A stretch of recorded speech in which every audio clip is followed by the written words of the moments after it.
the hospital. While the patient must be examined within 24 hours, the mental health facility or hospital can only keep the patient 24 hours unless they file some paperwork. So a psychiatrist will examine the patient. If a psychiatrist thinks the patient should be kept because he meets one of those 3 criteria we spoke about, the psychiatrist will fill out a certificate. At this point, we've got a little split.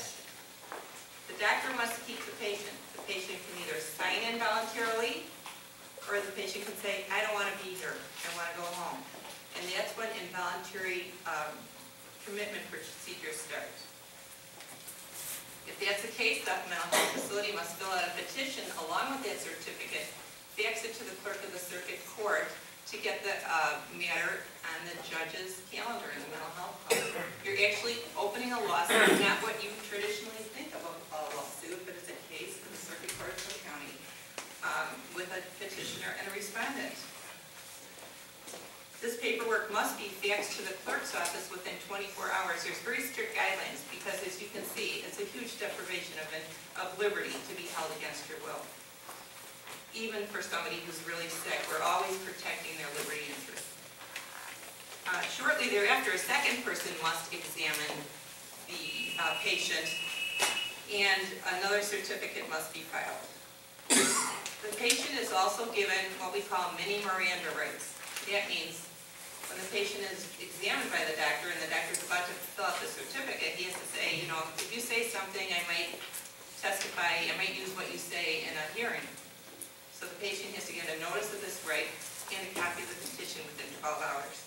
As you can see, this is really regimented because it is a huge deprivation of liberty. There's very strict rules we have to follow to have a successful case. So the patient is given a copy of the petition. The patient is also assigned an attorney. The attorney is what we call a GAC, Guardianship and Advocacy Commission attorney. There is no charge for this attorney. Once again, there's a very short period in which this case must be heard. There's only 5 days. We only have 5 days to get this case before the court. Oftentimes, there's a continuance. It's not uncommon to have 1 continuance per week. It's very uncommon to have more than 1 continuance because it's a deprivation of liberty to be held in a mental health facility against your will, because that's where the patient will be if there's a continuance. They stay in the hospital. So if a hearing is set, which it will be shortly after the case comes before the judge, what happens? Well, you go to a courtroom. You go to either Mad Mental Health Center by Loyola, Chicago Read at 4200 Park, or University of Illinois Circle has generously provided us with conference rooms that we set up as courtrooms where they will allow us to hear cases from other hospitals in addition to their own hospital. And in the event that there's only 1 case on the call that day, we may go to the hospital itself. We frequent Northwestern Hospital, and they've set up wonderful accommodations for us. Who will be at the hearing? There'll be a judge, there'll be a clerk, there'll be a court reporter, there'll be an assistant state's attorney like myself, there'll be an attorney for the patient. There's always a doctor. We always need a psychiatrist to testify for us because we need his expert opinion to prove our case. And then any witnesses who have first-hand information about the patient, which is usually family members. And the patient may come or the patient may not come to court. The patient is more likely to come if we have it at the facility where the patient is staying. So it's always wonderful if we can go to the hospital. The hearing takes about 2 or 3 hours, and at the end of the hearing, the judge will decide whether this patient should be involuntarily committed and or involuntarily treated. Any questions so far? Is this too detailed? Oh, here's one. You were mentioning earlier about calling the police on someone who's affected himself or to others. I'm just wondering, a person in general who has no known mental illness or history, wouldn't it also be known that a person might call the police if they're affected themselves or others? And how is that different or similar to somebody with mental illness? Because I've heard of cases where people call the police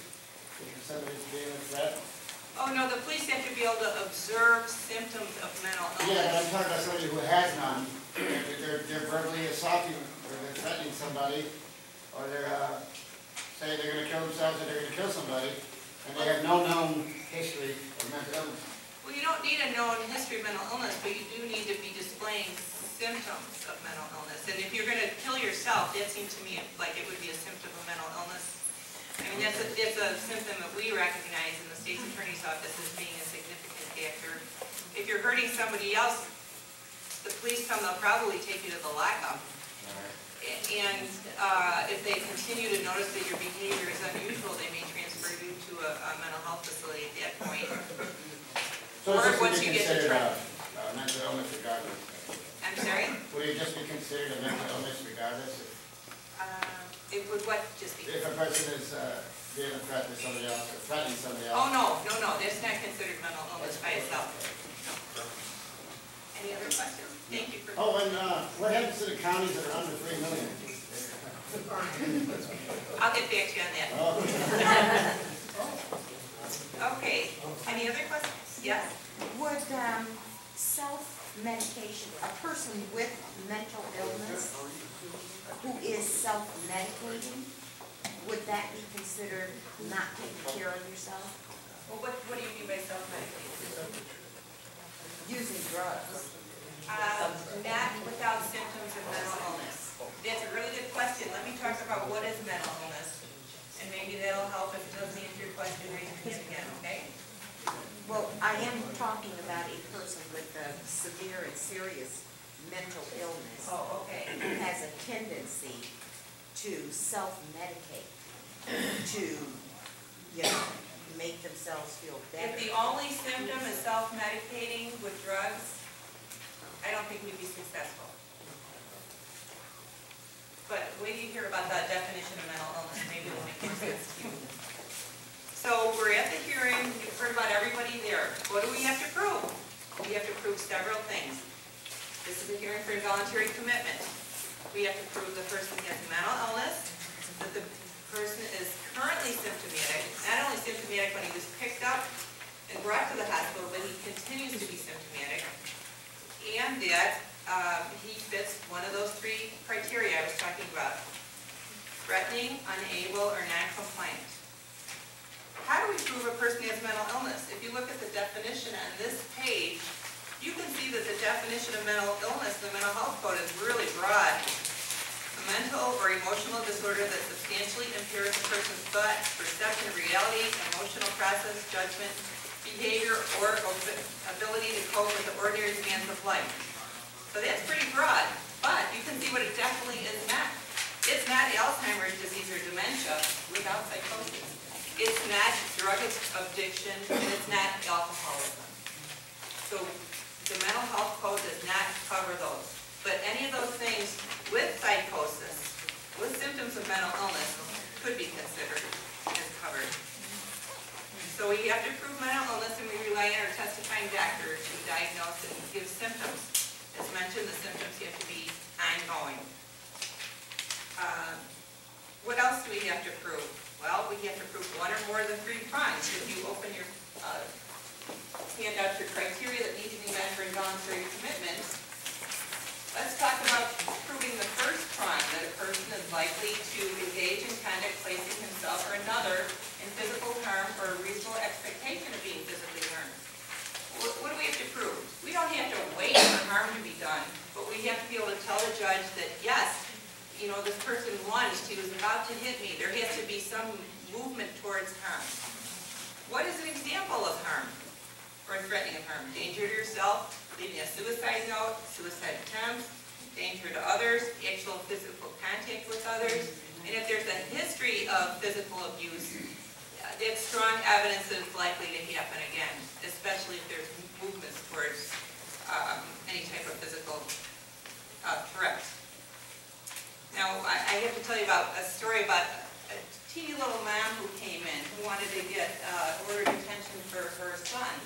She said he was 6'5", 300 pounds, really strong, and he would scream in her face, "I'm going to kill you, I'm going to kill you, you're going to be sorry."